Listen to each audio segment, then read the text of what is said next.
Hi, fifth grade. Today we are going to use Pixlr to make our playing card. So the first thing you do when you click on Pixlr.com is you come across this screen. You have to actually scroll down and select Pixlr Editor and hit Launch Web App.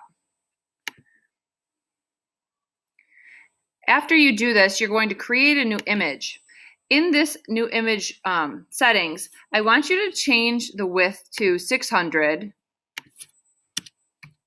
and the height to 1000.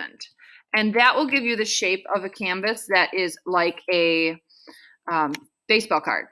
So you want this size. The first thing you're going to do is decide what you want for your background color. So I'm going to have you add a layer.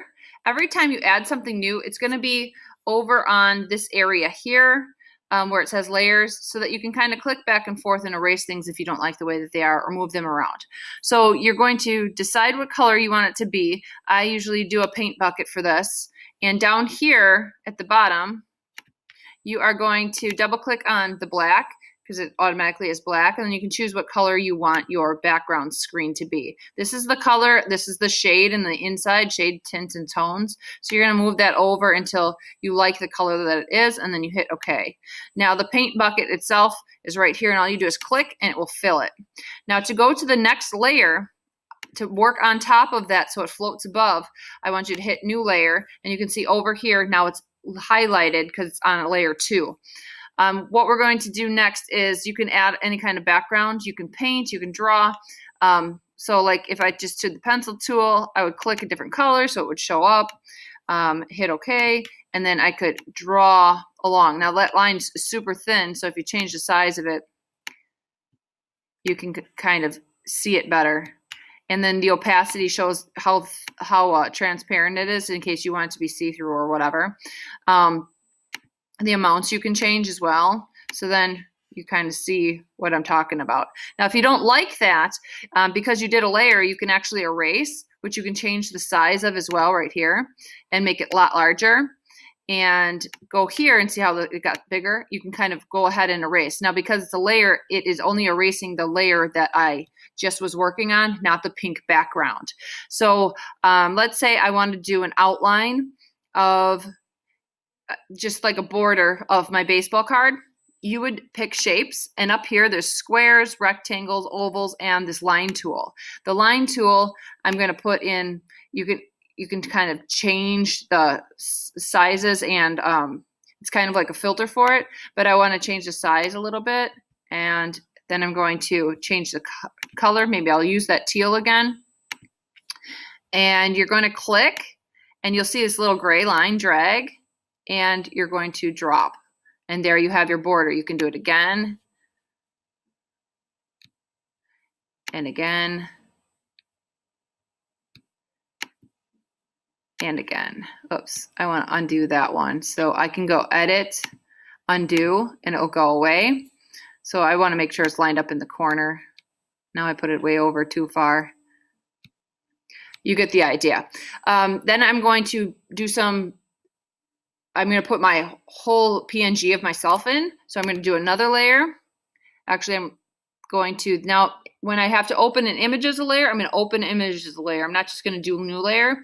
I'm going to do this so I can find my picture. And I know I saved it on my desktop. You have to realize where you put it so that you can find it easy. And here I am, my cutout, or I have another version, me PNG. I open it up, and it lands right there. Now, so you can see the space on the bottom. You want to be able to move it. This is the move tool. You can kind of pick it up and drag it because it is in its own layer. It's above that border. It kind of pop over the side of it. If you want the border ahead of it, you'd want to change your layers in different sequence. So I'm going to now type on a new layer. So down here on this type tool, I'm going to kind of put my name. Remember, you are doing a playing card, so you kind of want to jazz it up with words. Think of, the font and the size. So over here is the style. Maybe I want it bold. I can change the font, and then it will kind of show you. Don't forget that you can go along this side. It's not just the A's, but it has all sorts of different styles. Find a style you like, and then hit OK. You can also change the color of it right away. Now I can also move this where I want it to be. and place it like that. Now adding another layer so that I can do something else. Maybe I'm going to do a shape, you know, like a kind of like a logo or something. I'm going to do this oval, and I'm going to pull an oval here. It's black, so what I'm going to do in that is maybe paint bucket and change the color. And then you can paint bucket right in that hole and it will show the color you just chose.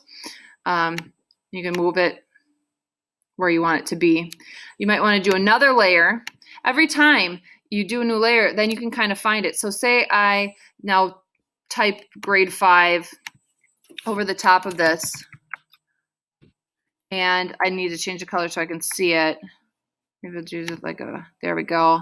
And I go back to here, hit the cancel on that.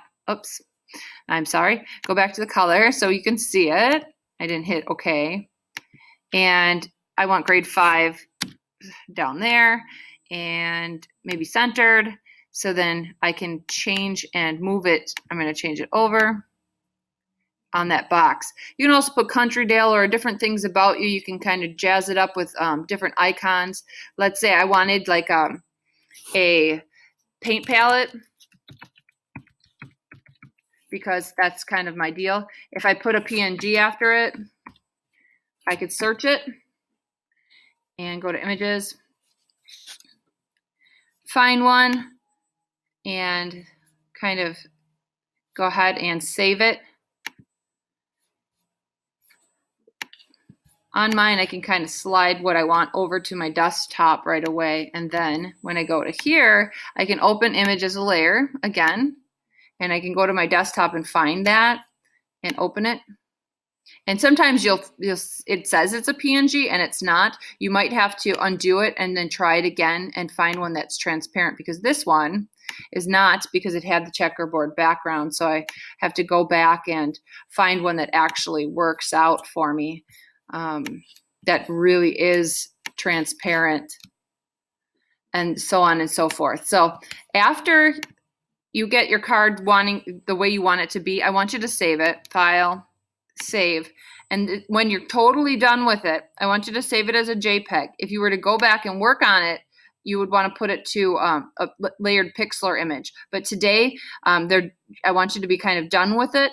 If you're not done with it, save it as a Pixlr layered image. If you are done with it, save it as a JPEG. And don't forget to title it Playing Card, so you can find it. And hit OK. On your Chromebook, it might come up as a different look, but I want you to realize where you're putting it. You might want to make an art folder and save it in there, and then hit save. I'm replacing it, and there I go. I have my image saved. You are going to be putting this into a doc and sharing it with me, but for the sake of the video, I'm going to end here, and you can access step by step as you wish with working like this. You want to work in your layers, and I can show you how to, actually, you know what? I'm going to show you one more thing. The layer where I might be too big. So if you are too big, you want to put edit, free transform, and you get these little boxes. You want to hit the shift key so it doesn't warp, and you can kind of change the size of it as needed. So edit, free transform is how you change the size of things. All right, so thank you so much for listening so well. This concludes the video.